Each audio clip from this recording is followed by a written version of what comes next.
Welp, it finally happened. Diamond Comics Distributors has declared Chapter 11 bankruptcy. The once mighty monopoly, once it lost its monopoly in the wake of COVID, collapsed. Now, it's not over. This is Chapter 11 bankruptcy. For those of you who pay no attention to business but do pay attention to the comic book world, this is the same chapter that Marvel Comics filed for back in 1990, whatever year that was, 97, 98, somewhere around there. They came out of it, they did okay. In large part because the movie industry completely blew up and that carried them through to the end. So that was good. But we have a similar situation here where, Marvel had invested in so many other companies and spread itself so thin and trading cards and magazines and all the rest. They had to divest themselves of things, I believe. Bankruptcy proceeding is a good way to do that. It allows you to sort of clear the books, to reorganize your company. Literally, it's bankruptcy reorganization here. And maybe that's what Diamond does. Diamond's going to probably, I was going to say it would have to sell some parts of its business. They've acquired different businesses over the years. And the initial press release, or letter at least, that they released to comic book shops already mentioned a couple of them. I haven't followed the whole comic distribution saga that closely the past few years. Once we had multiple distributors, things started moving very fast. DC moved away from Diamond.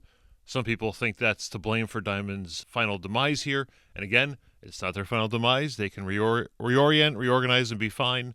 But blaming DC for this is relatively stupid. As many others have already said, Diamond, especially being a monopoly, was slow to move, slow to change, slow to modernize, and it finally caught up to them. I'm not sure the new distributors are all that much more technologically advanced than Diamond, to be honest, but it can't be any worse, that's for sure. So, bunch of notes I wrote down here, almost bullet point list of random things I want to talk about. First of all, not to kick a company while it's down, but that Diamond logo, that needs to be updated. I mean, not first of all, but that just needs to be updated. It looks like something out of an 80s TV news set. Almost looks like the Larry King Live background, for those of you who remember that one. That's neither here nor there. I don't mean to kick a man while he's down, but that logo, really, time for an update. Not surprisingly, we didn't see a private equity concern come in to buy the company up, to strip it for parts, to sell the individual parts at a major profit, and then shut the whole thing down. Mostly because, as I've said many, many times, between my website and the podcast, and this will be the first time here probably on YouTube, but so be it, there's no money in comics. Distributing $3.99 pamphlets every month, you make up for it in volume perhaps, but there's just not that much money to go around. Private equity firms, they like to get more involved with things like, real estate and big number things. The big question is, who do they owe? How much stock do they have just sitting around? And how will that all pan out in the end? Diamond is still open for business while this is all sorted through and it goes through the courts. It goes through whoever is assigned to them to work through this process. They're still planning on their normal course of business, they say. Of course, their normal course of business these days is a little messed up, especially after the distribution center in New York State closed, which I know about because it's probably about 6 hours away from me or so here. I'm in New Jersey. That's in upstate New York, and a great place for lots of snow. But it was very convenient because it was so close to Canada where the printers were. I'm not sure if the printers are still there or not. I don't pick up that many print comic books anymore. But obviously that was a big stumbling point at the end of last year. Diamond kind of took a knife to the back on that one from their landlords, and they did the best that they could, but they couldn't quite pick up right away and make everything look smooth, and I don't blame them for that. And now they have this going. Because it's business as usual, there will be time for companies to do whatever they have to do. I don't know who's left at Diamond anymore, to be honest. It seems like all the people who were exclusive to Diamond, all the big publishers, have already moved on. I think Image moved almost 2 years ago now. That was, I think, the last really big one. Marvel and DC obviously went their separate ways. Diamond is a shell of the company it once was to begin with. And I can't imagine any publisher being all that confident in dealing with Diamond from here on out. It's going to take a large vote of confidence in Steve Geppi to do that. And nothing against Steve Geppi. I don't think anyone should be all that confident in him right now or the state of his company.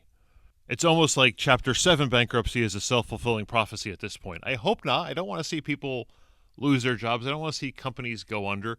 I want to see Diamond able to change the business it does in a way that makes sense for it to continue carrying on and having some sort of business.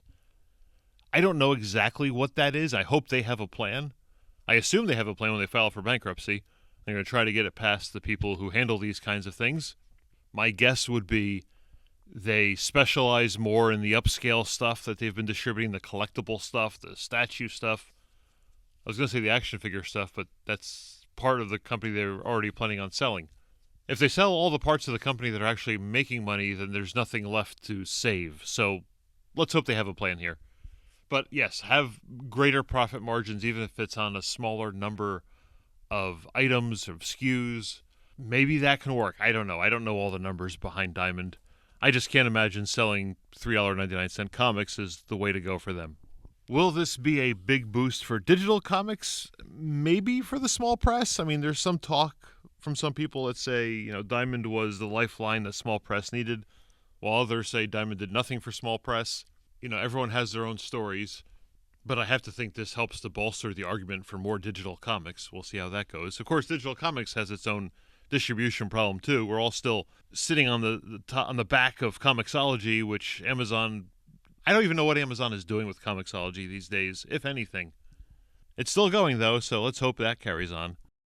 Oh, speaking of profitable parts of their company, they bought Collectible Grading Authority back in 2021, which in the wake of COVID, again, was a time when lots of people are spending lots of money buying collectible comics and getting their comics bagged and boarded, or not bagged and boarded, slabbed. And there are some really crazy slabbed comics on eBay these days, if you take a look. I found one issue of Amazing Heroes magazine, which would normally sell for maybe $10. Someone had on sale on eBay slabbed for like $250. They're just insane, some people. Maybe that business is doing good for them. I don't know. There's multiple graders. We all know CGC has been having its share of issues these days. Maybe this is a chance for the Collectible Grading Authority to move in and try to get more business. If they can get out of this bankruptcy, maybe that'll be the way to go. Or maybe they'll have to sell that company to pay for the rest of their stuff back to or over to someone like CGC or some other third party who wants to handle that kind of business. We don't know yet. This is still super early. Lots of stuff is going to come yet. 2021, by the way, also the year that Steve Geppi started the Geppi Treasury, which was all about the oh-so-popular concept of fractional ownership of collectibles in this case. There's a company, I'm just blanking on its name right now, that advertises a lot. I see a lot of the advertisements on YouTube especially, but also on podcasts, where you can own a small part of a very expensive piece of art. And it's more or less an investment. You're buying 1% of that art for $100 on the theory that the entire piece of art is worth, $10,000 in that case, I guess that would be. And if it goes up, then your fractional ownership is worth more and you can sell it in theory. That's the kind of idea. People are always saying art makes more money over the long term than anything else, including real estate, which looking at real estate prices these days kind of seems crazy to say, but maybe that fractional ownership is a wave of the future. And Geppi jumped on that in 2021 with this Geppi Treasury, which looks like it was a partnership with a third-party company that actually handles the fractional ownership stuff, and he had his little corner of it. And from what I can tell, only one piece of art ever made it to that fractional ownership stage, and that was the original art to the original Snow White and the Seven Dwarfs movie poster. Also, a thing that doesn't help, and people are going to jump ugly on this, it involved NFTs. Now, this is the actual good point of NFTs. This isn't about you're buying the art. They were using NFTs strictly as a way of tracking the ownership.